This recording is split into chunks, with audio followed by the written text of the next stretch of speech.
Great morning, ladies and gentlemen. Great morning, sir. Good. First time hearing an equal response. All together, great morning. Great morning. Mr. Kumaravel, I do not know why you are a diffident. You are a natural chairman because hair man, you just add a C, you become a chairman. So respected Chairman, sir, the organizers of this exclusive, unique and high-powered conclave on leadership, the group captain, Mr. Vijay Kumar, and a good journalist, a journalist who focuses on positive news. Because journalists are taught that when a dog bites a man, it's not a news, but when a man bites a dog, it is news. But here is one man who writes when there is no biting and there is only good news. So he has to be congratulated for this spark of an initiative which is going to sow the seed of leadership across the country. India is truly a great country. As a young student, I wrote south of England, south of Germany, there is one land greater than most, weaker than none, that is my India. And for that India of our dreams to be realized, on this very first anniversary, coincidentally, of a man who is known as the People's President, a man whom I knew somewhat well in my interactions with him as a DIG intelligence, and he was my protectee. On this day, we need to really deliberate on this most important subject as indicated by the keynote address of the chief guest. Everything in the world rises and falls on leadership. This is what John Maxwell, a lifelong author on leadership, writes. Everything in the world rises and falls on leadership. It is the law of gravity of human management. A Philipism that I wrote recently was, leadership is all about direction, while management is all about directions. Is there a difference between the two, direction and directions? How many of you think there is a difference? Leadership is all about direction, while management is all about directions. Management is all about the operational plan, as was mentioned by Mr. Venki. It's about the operational details, while leadership is about prioritizing. Where do you want the world to go? Is it going to break the world, as Rabindranath Tagore wrote, with narrow fragmented walls of religion, racism, color, gender, and class? Our leadership should focus on creating a world of harmony and unity. The call for leaders is to create harmony and unity, to be pro-life. And that's why this concept that people, purpose, and passion are the key core elements of leadership. Yes, leadership has to be people-centric. I will illustrate it with regard to some of the things I experienced as a police officer. It's not as if I am a leader who is already born to be a leader, but rather, as this image shows, each of us is a leader in the making. Every Indian is a leader in the making. Don't look up to leaders out there and romanticize them. Make them icons. The very word icon, what does it mean? Icon. Icon myself and icon others. So we need to be iconoclasts in that sense, to break down these icons of leadership and view each of ourselves as a leader in the making. And if I can do it, you can do it. If you keep doing what you can, you'll end up doing what you cannot. This is another Philipism that I wrote. Keep doing what you can, you'll end up doing what you cannot. To give you an illustration, my dream was to write a lot of books.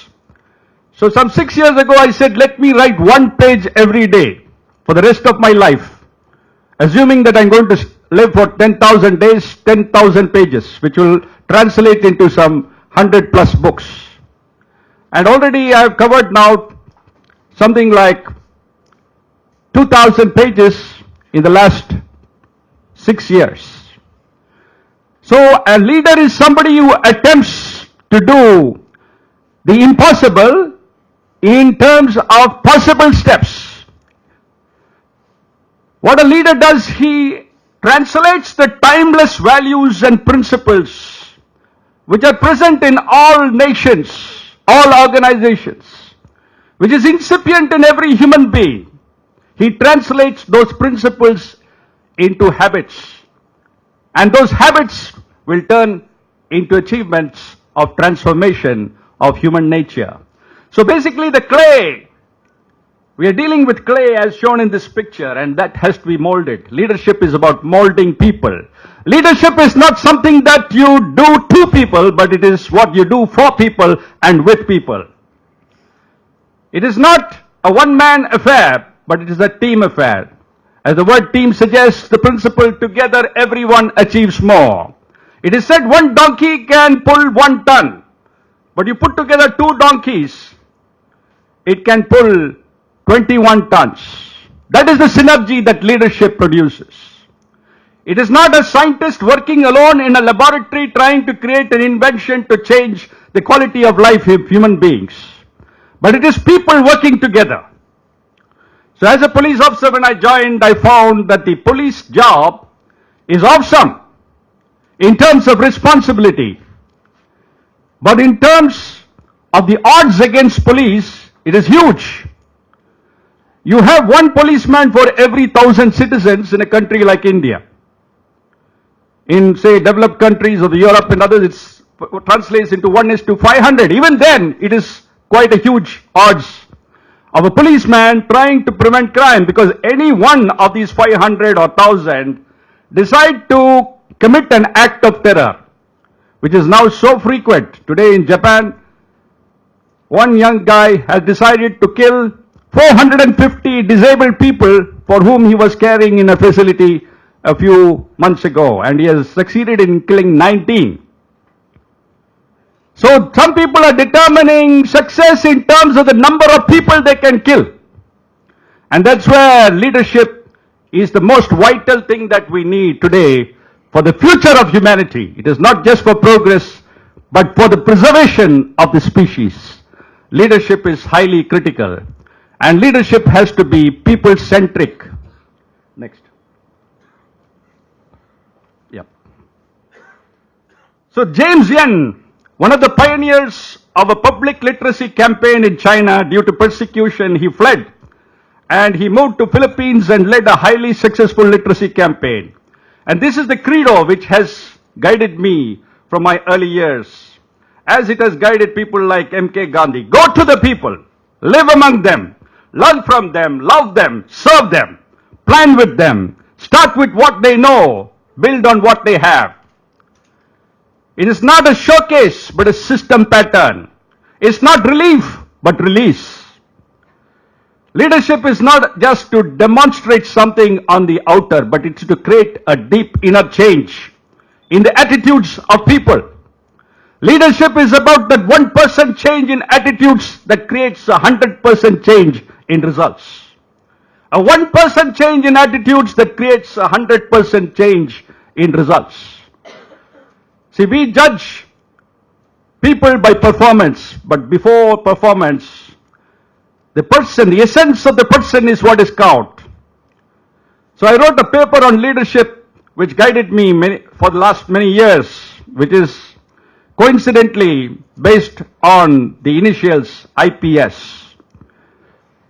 I stands for image. Image not in the journalistic sense of a superficial outer coating, or what people see on the outer, but it means who you are essentially. Image is what you are, performance is what you do, substance is what you have. Today the world is operating on a reverse paradigm of substance first, performance next, image last. And that is why even in substantive terms our achievements are less. Instead you focus, as the chairman indicated. You focus on who you are. You invest into that. Automatically what you do will also multiply. Your performance will be enhanced. As Mr. Venki said, leadership is about enhancing people. It's about enabling people to do their very best, to achieve their highest.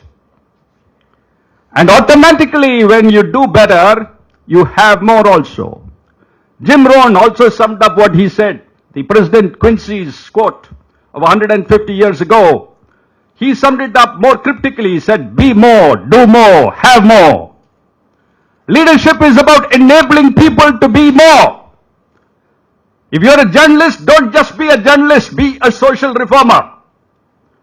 There are many other talents in you that can also be triggered. There are many things in you which will motivate many people.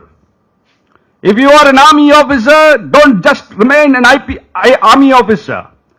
There are many things that you can do in Kashmir or wherever you are posted to build bridges with people. Leadership is about building bridges with people.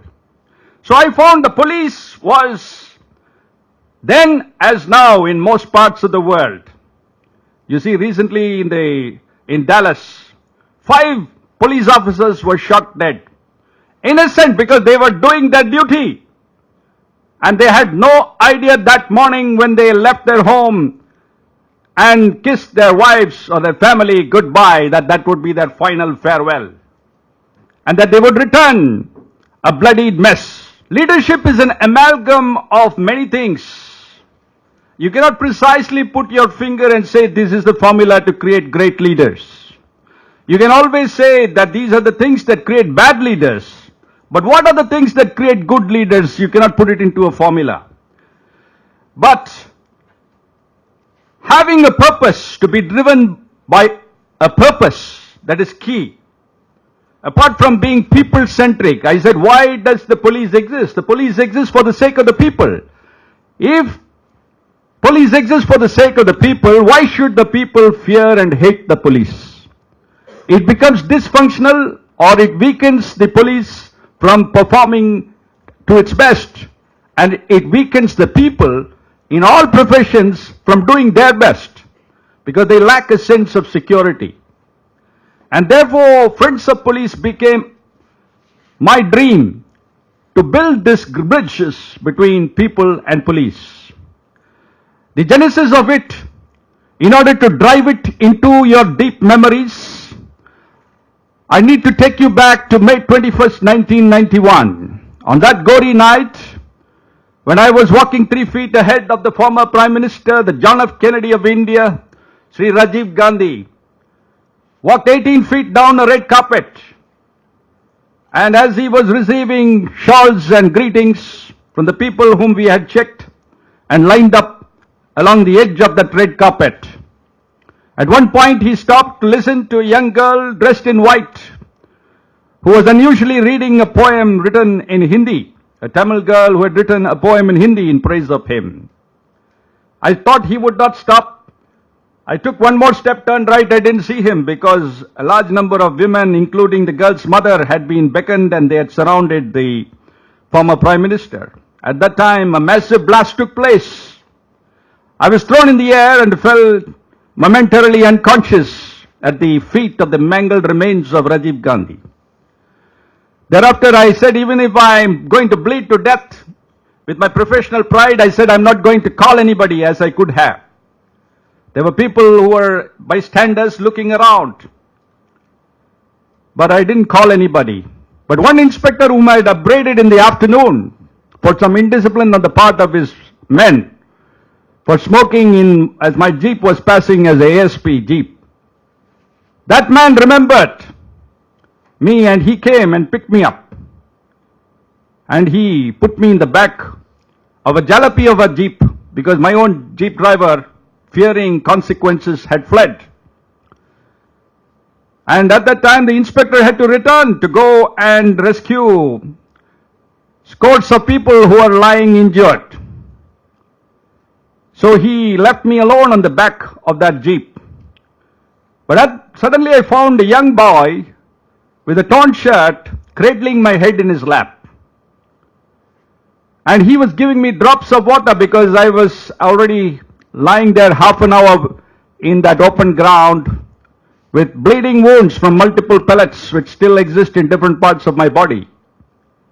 And due to the intense thirst, I was probably asking for water, and he gave me drops of water. I do not know how he had the training or the presence of mind or where he got the water to give me drops from a cotton wad. But that incident later on became the seed for me to think of Friends of Police. I said, how do I empower people? My whole purpose in joining the police is not just to enjoy the perks and privileges of office, but it is to empower people. The greatest investments in public policy and governance is to empower people. The people are always treated as a spare wheel, when actually they should be the driving wheel of the vehicle of democracy. I recalled my study of political science and the Indian Constitution, the first words, "We the people of India." I said, where did I get these powers to execute the laws? I got it from the Constitution and the people of India. And so how do I empower them in return? And I came up with this concept of power syndrome, where the power have-nots hate the police when the power haves do not share it. At the moment the power haves share it with the power have-nots, there is amazing love. Leadership is about love. It is not about the ghost step marches of Hitler's troops. It is not about driving terror into the minds of people as in North Korea. It is about love. Leadership is ultimately about serving people. The more people you serve, the greater the leader you are.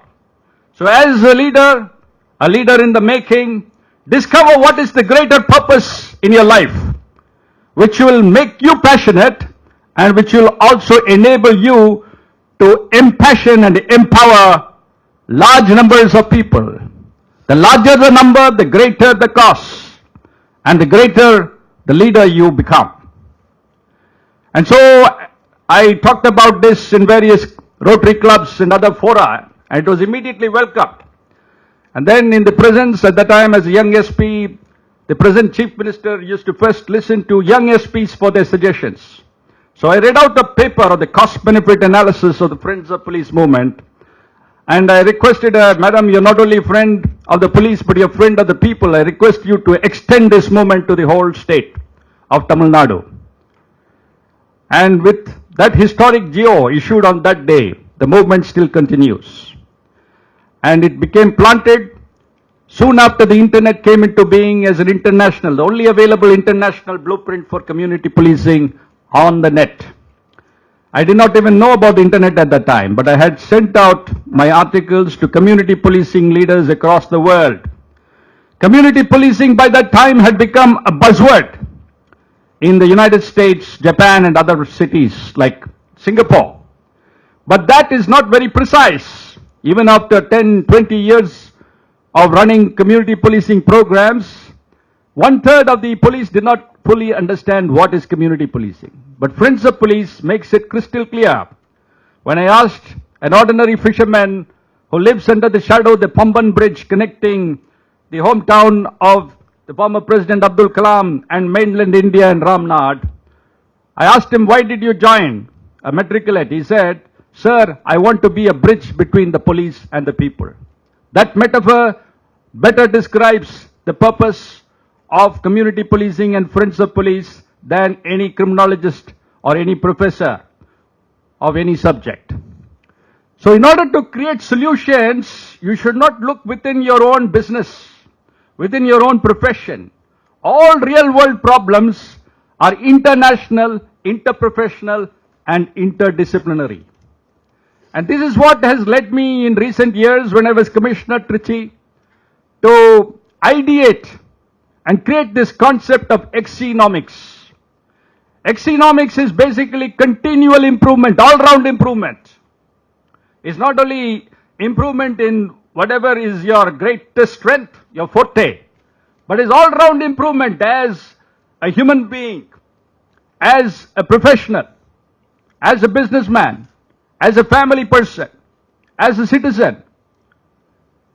See, many leaders live double lives. John F. Kennedy, led a double life. On one hand, he was a young, charismatic, noble leader. But behind the walls of White House, there are so many goings on which are not even known till today. So a leader has to be completely focused on his personal integrity. Clinton once said that, being the President of the United States, I'm talking of the Bill Clinton, not Hillary, who's not yet the President. He said, being the President of the United States is a lot like standing in a cemetery. You have a lot of people under you, but nobody listening to you.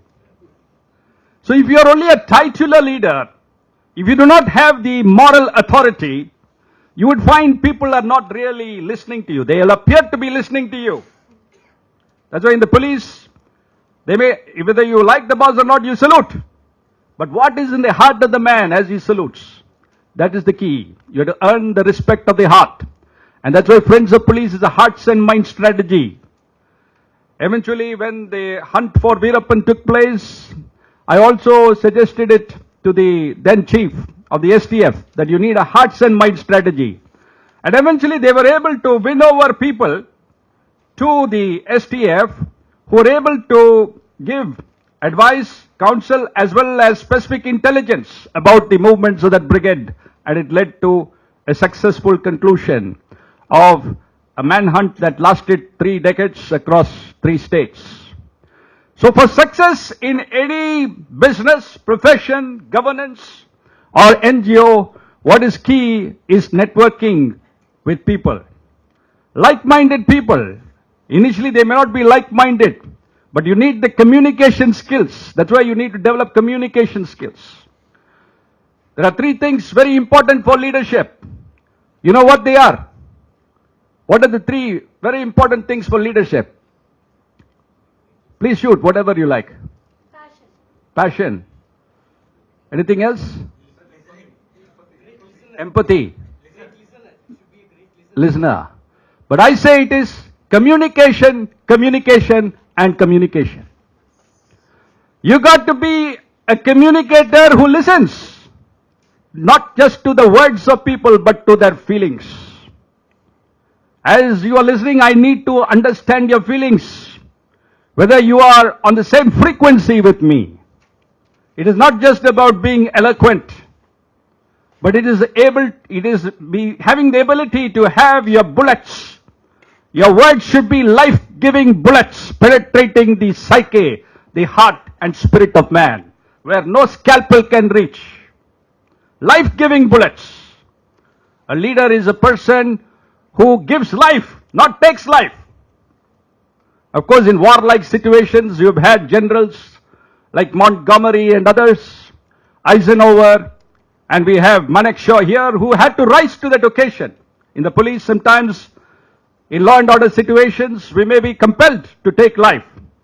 But our priority should be to give life, to enable life, to help people and not to harm. I'd say soon after this Friends of Police was started, I was faced with a major law and order imbroglio in a small town called Kilakare. How many of you have heard of Kilakare or been there? Few have. So you see, it is a minority-dominated town, 90%. And there was a certain procession, religious procession had to be taken through for the first time. And there was stone throwing. They were throwing, balls which had nails all round. And they were ready to, even the women were coming to obstruct it. But as I told my team to raise their guns, tear gas guns initially, declared the mob illegal, a voice came from that crowd. Philip sir, Vanda sir. I said immediately lower the guns. Out of respect for my listening to that voice of sanity, they immediately withdrew into the particular place. And they remained peaceful, at least at that time. Of course, a few, of these missiles were thrown when the actual procession went through. But at least cost to people, we were able to complete this mission. And that's how community policing is about building cost-effective problem-solving partnerships between police and people. A leader should be a problem solver. To be a problem solver, you cannot do it on your own. You can only come up with one creative idea, and that creative idea itself you should tap into the ethos, the spirit of the people. As James N said, start with what the people know. The people know about friendship. The people know about themselves. So friends of police is easily understood. And therefore, they want to associate with the mystique of the police. That's the draw. They do not get any honorarium. They do not get any other monetary reward. No assurance of employment. And yet, 10 people have sacrificed their lives. They made the ultimate sacrifice while assisting police in the last 20 years. You can give them an applause. That is the least we can do. Next. Yeah.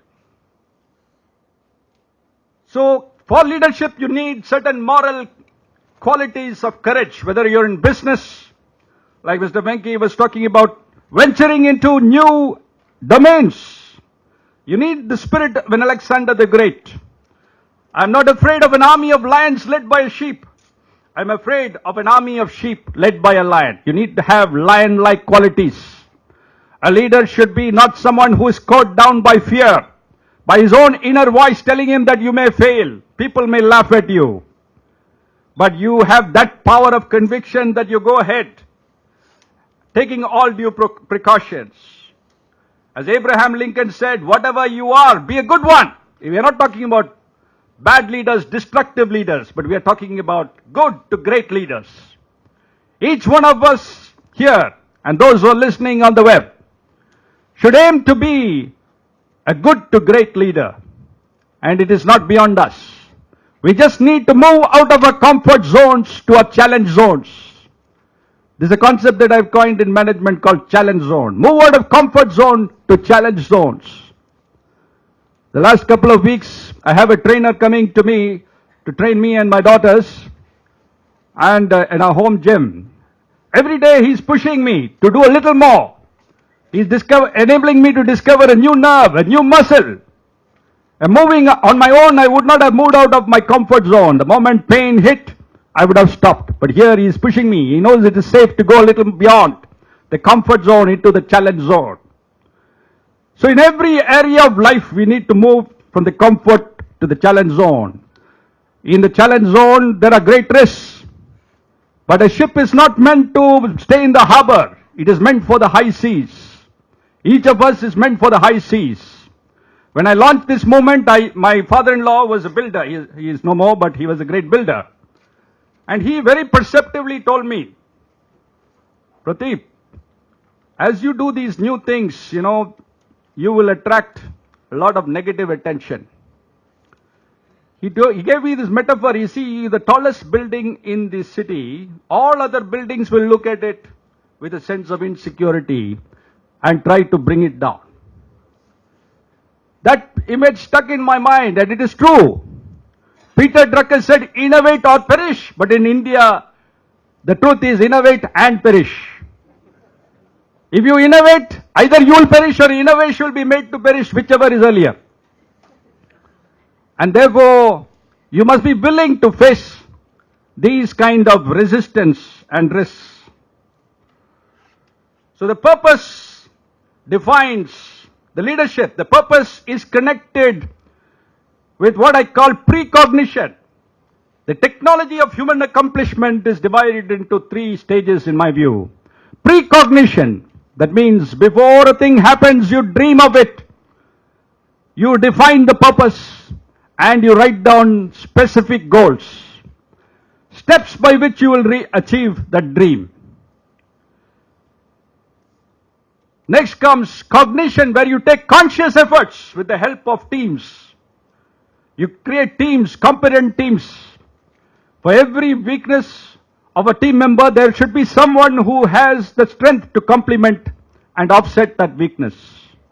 Do not look for people with all kinds of strengths, but put together teams, and they will enable us to achieve these goals.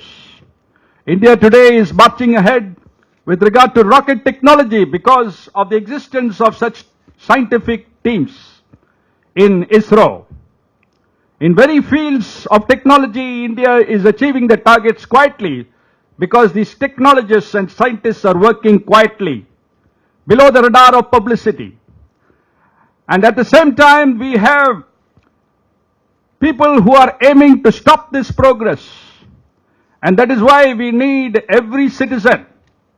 Every citizen counts. Every citizen should become a FOP.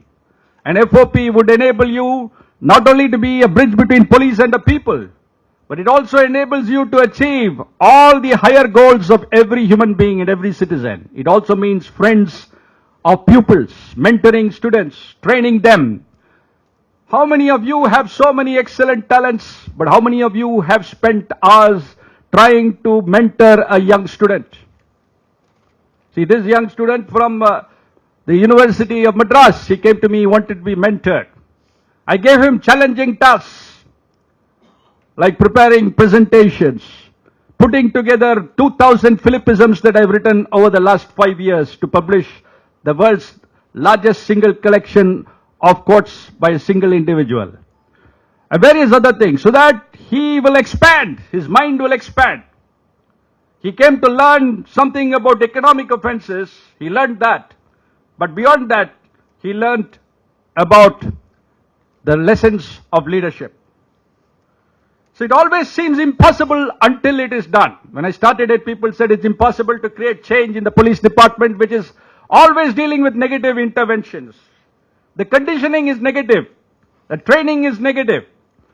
But I felt it is possible. In a whole room, there would be very few people supporting me. But the people were with me. Why has the movement sustained till today? One is, I had got the sanction at the highest level. The other reason is people. Today also I met, coincidentally, some friends of police from Namakkal. See, Ganeshan, 25 years ago I was in Namakkal as the first SP. And today he still remembers those lessons and he's continuing to support friends of police in the district of Namakkal and the town of Namakkal. So, impossible is achieved with a series of possible steps. Ultimately, it is a mandate that we are given.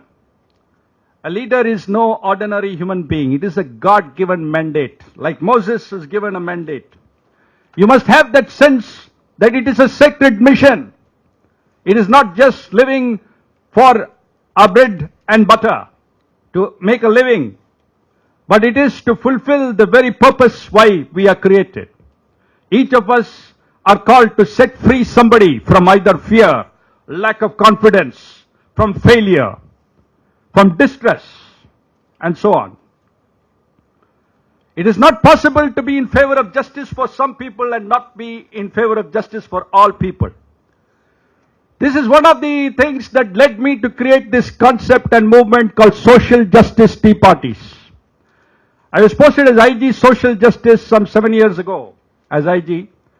They thought that I would not be able to do any work, but there I hit on the biggest concept, which is now one of the chapters in a book on what 13 IPS officers have done since independence. And it is called Social Justice Tea Parties. I said that why is there discrimination in the tea shops in villages and in society against various communities? Instead, let us make this tea, which is the very source of friction, the tea shop, that become the venue of hosting social justice tea parties.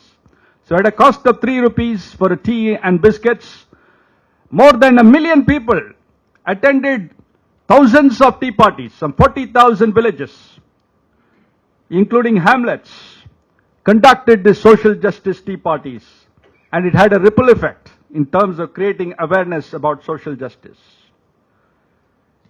Of course, it's not as if, we always show off our successes as trophies in the living room while hiding all our failures in the basement.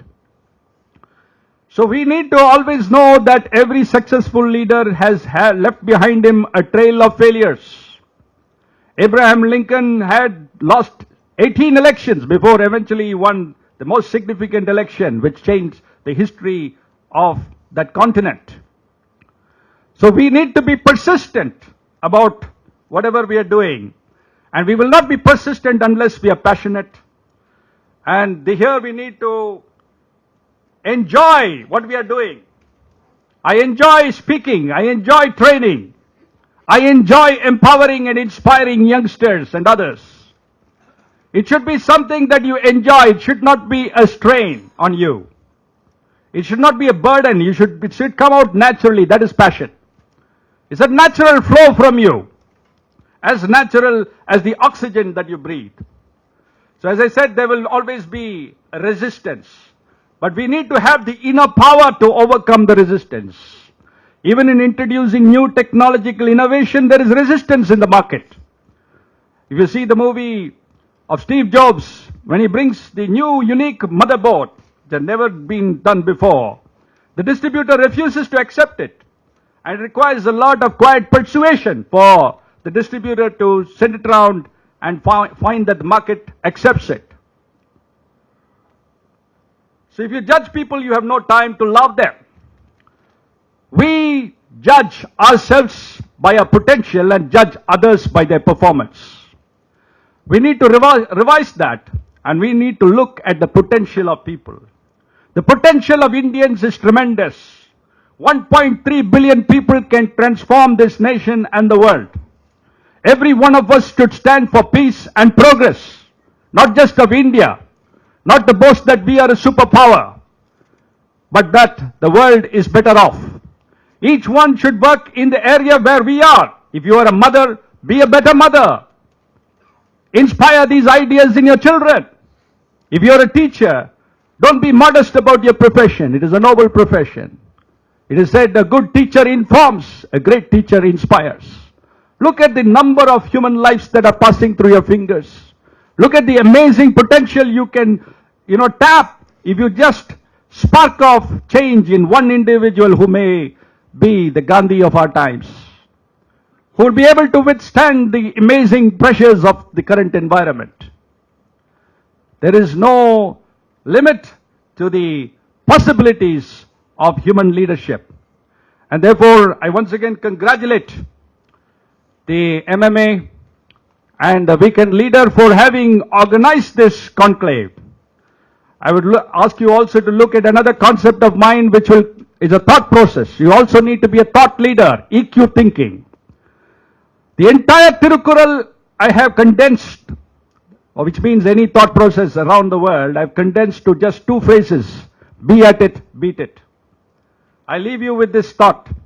Be at it means be positive continuously, nothing new about it. But beat it means beat negative continuously. So as long as you are breathing in oxygen, which is be at it, and breathing out carbon dioxide, which is beat it, you can set this thought process in your mind and it becomes autopilot. You'll be on the leadership thought process on autopilot. Even while you're sleeping, it will begin to work to generate positive change in your thoughts, emotions, which ultimately lead to actions and change your reactions. So be at it, beat it. All of you join me in saying, be at it, beat it. Thank you.